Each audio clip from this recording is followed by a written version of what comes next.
What should I make today? I have no time to play, because I want to make a shirt that I can wear today. I would like to upcycle this. This is an extra small that I thrifted for like $1. It's from Old Navy. And I want to make this, so let's go. It was just your average baby doll dress, which I don't find particularly flattering on me, so it was time to dismantle the whole thing. The tag says this is so you, and this is so not me. I do look good in red though. I'm really trying to conserve fabric here because this pattern looks wild. If you've ever cut out a regular blouse pattern, you know that the pieces look like this. Well, these hoes look like this. And what the hell is that? It's wavy and wild. And so I'm thinking that I'm gonna probably just use the bottom for most of it. So I separated everything and ironed them. Then I had large rectangles from the skirt to hopefully be able to cut out the big wavy parts. Looking at the instructions, I'm between a US size 6 and 8, which checks out. And there's no seam allowance included, so I have to account for that as well. And I think I'm just gonna cut in between the two lines, if that makes sense. But I can't do that because I need seam allowance too. So this might be a little complicated, but I'm determined. When I went to cut out the wavy pieces, I realized that the separated skirt wouldn't be enough to account for the entire pattern piece. So it looks like I don't have to worry about the sleeves because this strange formation accounts for the sleeves. So I'm going to cut these sleeves up and add that to both the front two pieces and to the back. And I think that'll work. Wow! I cut those out to the best of my ability, considering the lines overlapped and my goal was to cut out a size 7, which doesn't exist for some reason on this earth. What? And also add seam allowance.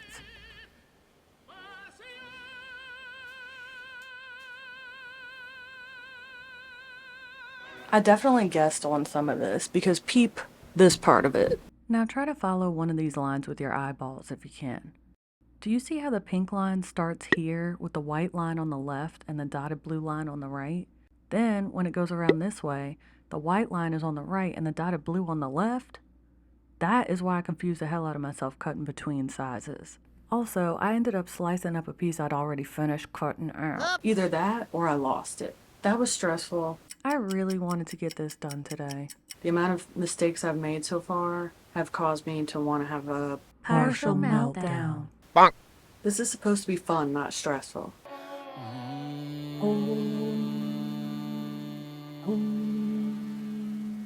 Perseverance.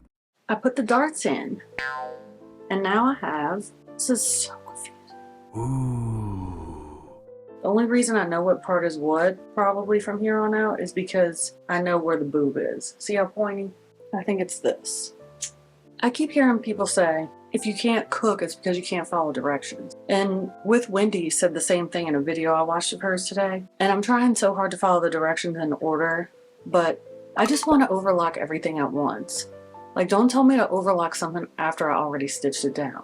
Am I being stubborn? Maybe a little bit. Since the sleeve is just right here and it's not all in one circle yet, why wouldn't I want to just overlock them right now instead? They said overlock the hem and the sleeves, but that comes later in the directions. I'm doing it this way. I kind of got an attitude today.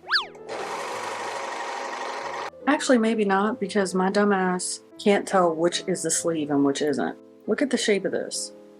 I hemmed this part. That is not even the part I was supposed to hem. I think this is the hem. Let me just follow the instructions correctly. Ugh. Because it's like cooking something that turns out bad because you didn't follow instructions. Ew. The next part, they said where the side seam meets the sleeve, I have to add a little interfacing. And that's this part right here, which I've never done that before. I never heard of this technique, but I'm gonna add a little circle on both the back and the front pieces. Okay, now I gotta stitch the side seams, shoulder seams, and sleeve seams together. I'm working with the tiniest seam allowance possible. I'm just trying to go with whatever my serger goes with, which is a pretty small amount. I just am not sure about the sizing. Does anybody else stop breathing when you're sewing? This is what I'm working with. What the f***? What the f***? Why is it so short? Oh, because I made the same mistake again. Oh no! So I gotta rip that out. Okay, that makes more sense. Then these are gonna come up here, you see?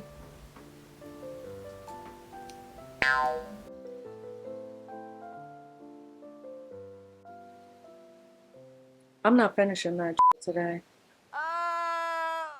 Sewing is just not one of those things you can rush. I got to the part where you're supposed to add the facings, and because I already screwed up so many times, because I was rushing and not paying attention to the instructions, doing that put me in a bad mood. And maybe I could wake up and feel good and do the damn thing. Sometimes all you need is a little snack. Now for the facings. I added stabilizer to the interfacings with a little bit of a diminished attitude problem. I serged all the facings beforehand because I ran into this problem last time where I already had everything attached and then they're like, serge it after. And I'm like, dog, tell me to serge it before. I just want to get it out of the way. Look at that. That's gonna go like this, I think. It looks so professional. No, I stitched this on the wrong way. Oops. It's supposed to go this towards the collar part. Ugh. So now I have to rip this apart, even though I was on a roll again. What am I gonna call this video? Sewing in a terrible mood? It just sucks when you like think you're doing right, and then you'll have like serged everything together, and then all of a sudden it's wrong. Perseverance. Okay, let's try this again with these little parts on the bottom. This time I'll do it right. You're really supposed to take breaks when you're sewing. That's what I hear anyway. The only thing I've been taking a break from is breathing. Attaching the facings to the rest of the garment. Why doesn't this match up? Why is this so long? This is the bottom hem. Why is this so long? Making clothes is fun, and it's supposed to be fun. So let's continue, shall we? I pinned the whole facing to this, and it doesn't exactly match up, but I'm gonna fudge it. I think we'll be fine. As long as I don't have a nervous breakdown. Woohoo! Look at that. That's nice. So what all's left? I know I need to iron this down, and the buttonhole is gonna come after. It looks like all the pieces are together now, which is good. Oh yeah, I'm gonna have to do a hand gathering thing, which is my absolute favorite, and that'll fill in these holes right here and the buttonholes, and I think that's about it. La la la la la. I'm doing it and doing it and doing it well. Gathering my sleeves. Not a complaint in sight. Sometimes forcing a smile through frustration can change the game, as you can see here. Moment of truth on this first sleeve. That thing was looking fire, y'all. And with one sleeve in place, I was now feeling unstoppable. That looks good. Am I tripping? No. That looks good. You can't tell me shit, girl. Once I'm done, I'm gonna make 5 or 10 of these. There's that smile again. Peep both the sleeves, making me cheese like Chucky. Why am I so damn hard on myself? It's not healthy. It's kind of short. Whatever, girl, hush. Okay, now for the buttonholes. I wasn't paying attention when cutting it out, big surprise, and didn't realize the buttonholes go straight onto the bodice and didn't require an extra cutout. But that was okay because I used the extra piece to practice the spacing. Once I had that figured out, I hemmed the bottom, added the buttonholes to the left front, the buttons to the right front, and then I was totally finished. Also, I don't know if you noticed, but I used those glorious buttons from a previous video I'll link here. And look how nice it came out. I'm so excited. Here's what I learned. Number 1. This pattern is super interesting and easy once you get the hang of it. I'm sure the ones I make in the future will be a lot better. I think I could have just opted for a size 8 to make sure I was staying on the correct lines when I was cutting it out, and then kept pretty small seam allowances when putting it together. Number 2.